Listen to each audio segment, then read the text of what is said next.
I recently watched Ollie from Criminale do the Snob-O-Meter book tag, and as someone who considers themselves a recovered, not like other girls book snob, I thought it would be fun to engage with this tag and see if that's true or not.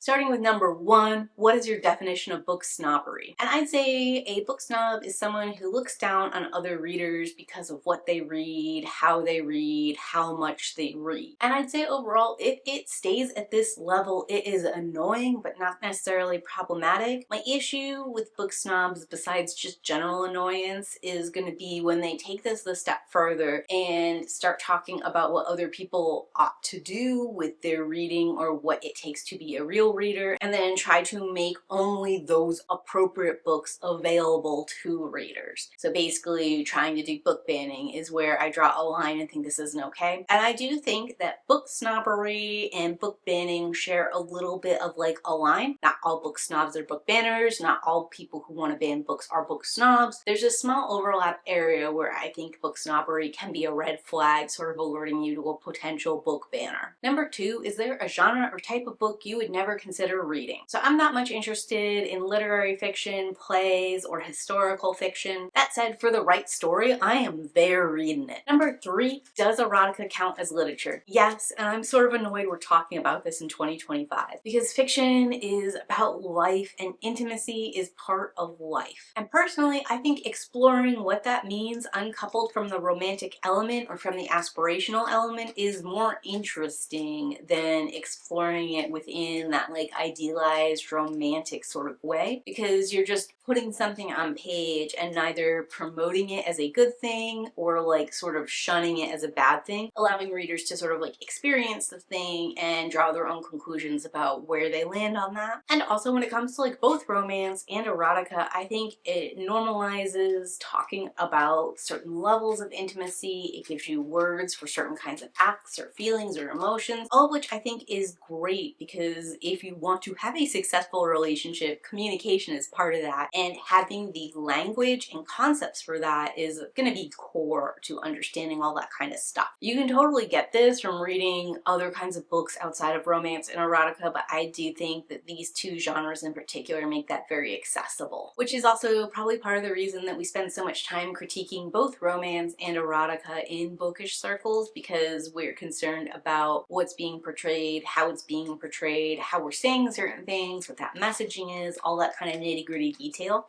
And like, if you're just reading books for funsies and here for the steamy scenes, that's fine too. Still reading, still valid, still good to me. I'm just sort of illustrating all the different reasons this is obviously literature and all the different value that this could bring besides pure steaminess that a lot of people seem very upset about. Rolling me into number 4, is it better to read classic literature or popular bestsellers? And I'd say it kind of depends on where you are in your life. Like if you're still a student, then I think reading more classic literature is actually probably helpful to you in your educational state, because you can compare other versions of classic literature, other like contemporary works of the time period you're reading in required reading, to your extracurriculars. Also, I think it's really going to help you when you have to write like essays and papers and stuff. But if you're an adult and you're not in school right now, I tend to think reading modern bestsellers is actually probably better for you, because it gives you a better chance of reading something that everyone else in your circle is reading, and then you can actually like converse about the book and have that relatable moment, really reconnect that to like what's going on with you, the world around you, and your friend social circle. And beyond that, even if you're a reader that likes to deep dive and analyze, I think being able to talk about literary terms, character arcs, and themes using modern classics actually makes it more relatable to a larger audience, and it makes people more likely to know what you're talking about than it does if you reference classical literature. But if you're reading just for you and you don't care about interacting with other people or society, then I would say read whatever it is you like. You know, it doesn't matter if it's classics or if it's modern bestsellers or something else entirely. Number 5,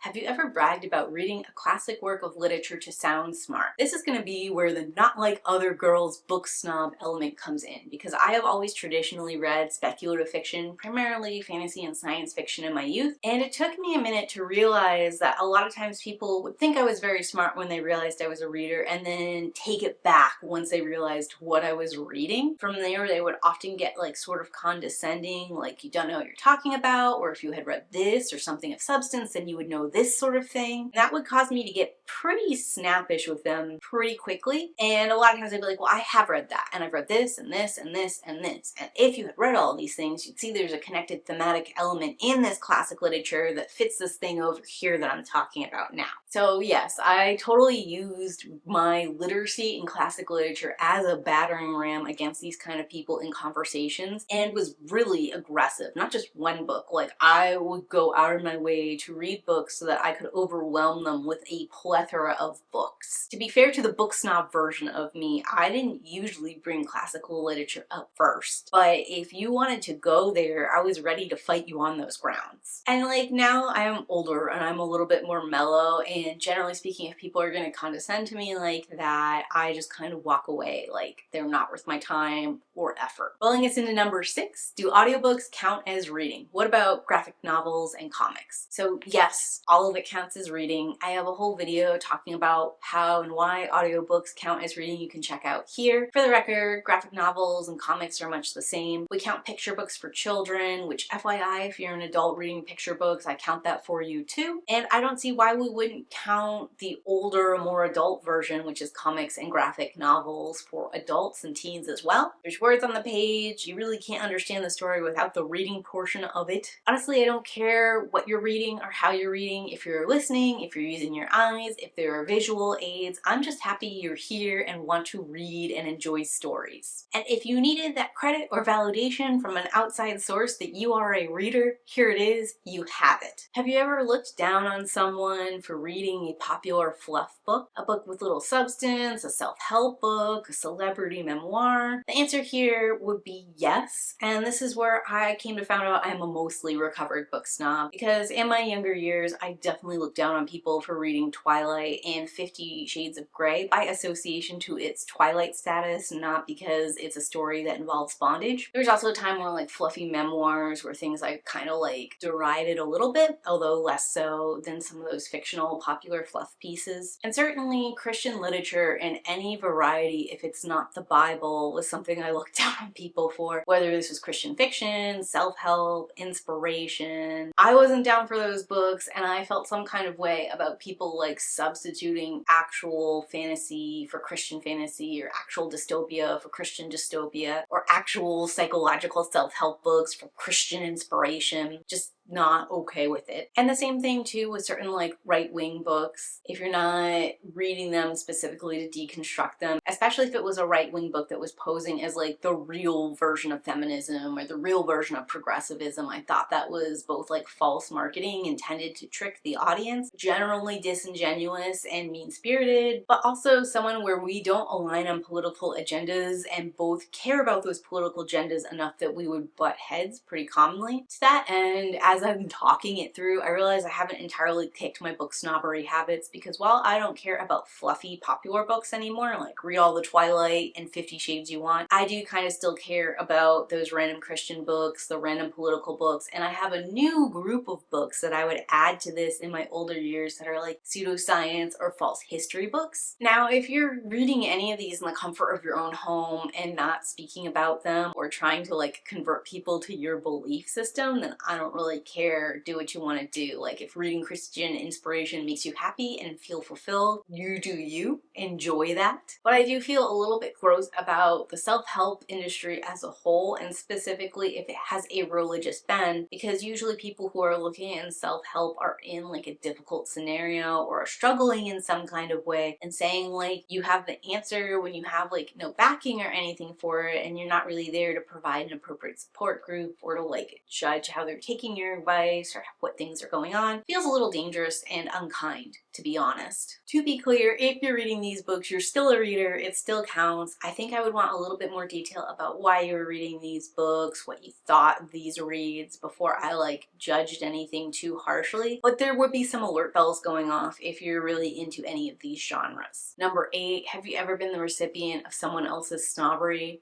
Yeah, I do find in-person people are a lot more hesitant to be snobbish to me as an adult woman than they were as like 18 or young adult person. For whatever reasons, when you're in your childhood years, your teen years, even your college years, and you're sort of like figuring out social interactions, your peers are a lot more likely to be mean to you for no flipping reason. And adults really like to condescend to you because you're a child, I guess, or because they need to condescend to someone. I don't really know. I've never personally understood, but you receive a lot more of that in that younger group, even like through your early 20s. Now, mostly I only experience that kind of snobbery online, and even then it's not usually directed specifically at me. It's more like someone out there shouting on the public square saying something dumb as all get out. Number 9. Would you ever be friends with a book snob? Maybe you already are. Yeah, I would be. It would depend a little bit on what they were snobby about and how vocal they were in their snobbery. Like, I don't care if somebody else is a fussy reader. I'm a fussy reader and not interested in various things, and I hope that people don't take that for snobbery just because I don't want to read it. I think tentatively, as long as they're just fussy about what they like to read and what they think of as quality, it's probably fine. It's probably just a hobby for them. They don't like make reading their whole personality or whatever. Like, I know for me, reading and exploring storytelling and stuff like that is a big part of my personality, so like me being overly gatekeepy about that stuff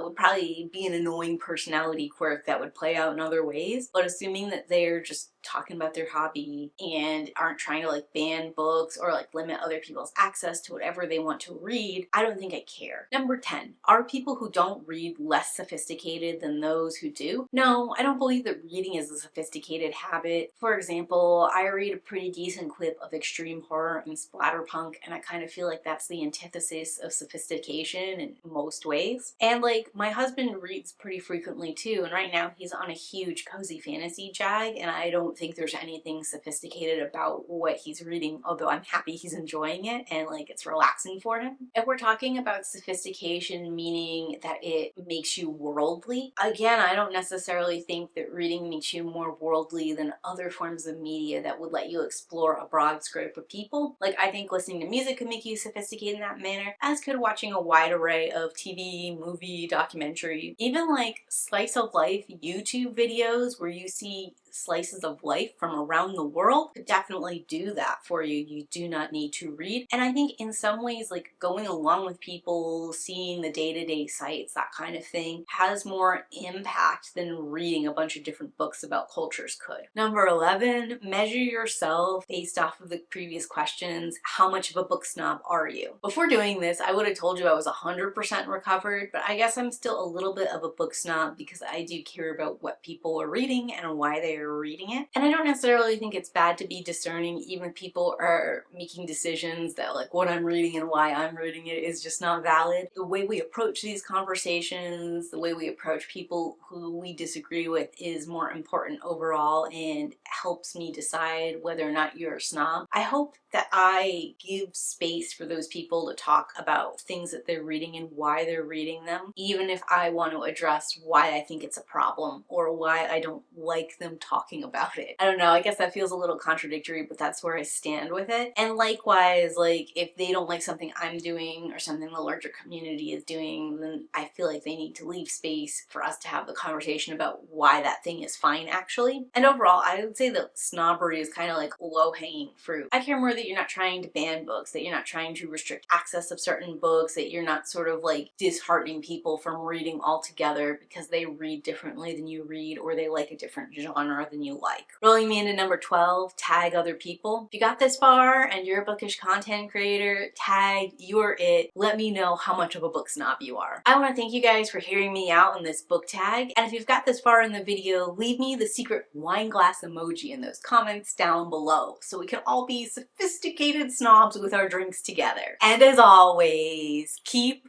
reading.